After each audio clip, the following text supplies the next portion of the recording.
Tout à l'heure, Monsieur Maury parlait de transition numérique. Un des vecteurs accélérateurs finalement de cette transition-là, c'est la multiplication finalement des objets connectés, des objets intelligents, des objets qui sont capables de remonter de la donnée. Et finalement, ce secteur-là et ces objets, on les retrouve dans tous les secteurs d'activité.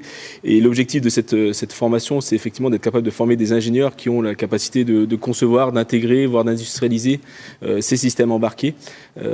Et finalement, je suis très fier aujourd'hui d'être ici, puisque c'est la première promotion qui est diplômée de cette formation. Et quand on voit finalement leur insertion, on se dit que finalement on répond à un vrai besoin.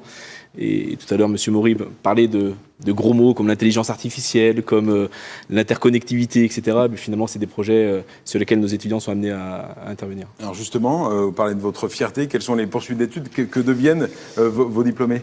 Alors déjà, on a un très bon taux d'insertion professionnelle, puisque plus de 90% des étudiants ont trouvé un emploi très rapidement, et pour 40% d'entre eux dans la même entreprise dans laquelle ils ont réalisé leur alternance.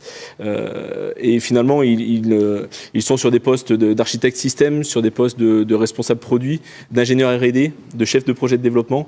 Et finalement, toutes les compétences qu'on décrit en termes de management de projet, en termes de management de ressources et en termes de mise en œuvre de compétences techniques pour développer des systèmes embarqués, on le retrouve dans les postes qu'ont nos ingénieurs maintenant. Le cursus doit forcément évoluer en permanence avec le développement de l'IoT notamment. Il faut coller aux exigences des entreprises.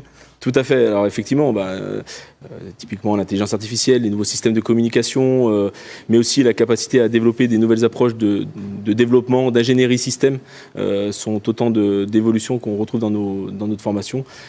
Aussi sur la capacité d'innover et d'aller sur des espaces de recherche qui sont nouveaux sur ces systèmes.